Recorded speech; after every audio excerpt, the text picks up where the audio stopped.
জীবনের দেয়ালে ঝুলে থাকা দুঃখগুলো মুছে যাবে, হতাশাগুলো অনেক দূরে চলে যাবে, বেদনারা অজানায় বাসা বাঁধবে, নিরাশাগুলো বিদায় নিবে ঠিক সেদিন যেদিন তুমি মন থেকে মেনে নিতে পারবে যে জীবনে যা হবার তাই হয়েছে, আর ভবিষ্যতে তাকদিরে যা লেখা আছে তাই হবে।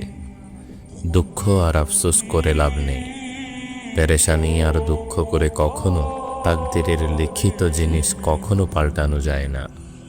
তবে তুমি কি জানো, যে মন তাকদিরকে গ্রহণ করতে শিখে সেই মনই প্রথমবারের মতো আল্লাহর রহমতের আসল স্বাদ পায়।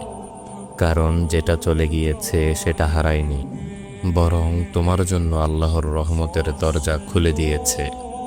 আর যেটা এখনো আসেনি সেটার জন্য আফসোস নয়, বরং আল্লাহর উপর অন্ধ ভরসা রেখেই অপেক্ষা করতে হয়। তুমি দেখে নিও, যে চোখ কেঁদেছে হারানোর জন্য, একদিন সেই চোখই হাসবে আল্লাহর দেওয়া নতুন কোনো নিয়ামতে। শুধু এখন এই সময়টাই ধৈর্য হারিও না, কারণ তোমার দুঃখের মধ্যেই লুকিয়ে আছে তোমার রবের পরিকল্পনা। এবং রব কখনো বান্দার কান্নাকে অপচয় করেন না, তাই কখনো হতাশ হয়ে যেও না। একদিন বুঝবে যেটা হয়নি সেটাও ছিল রহমত, আর যেটা হয়েছে সেটাও ছিল রহমতেরই এক রূপ।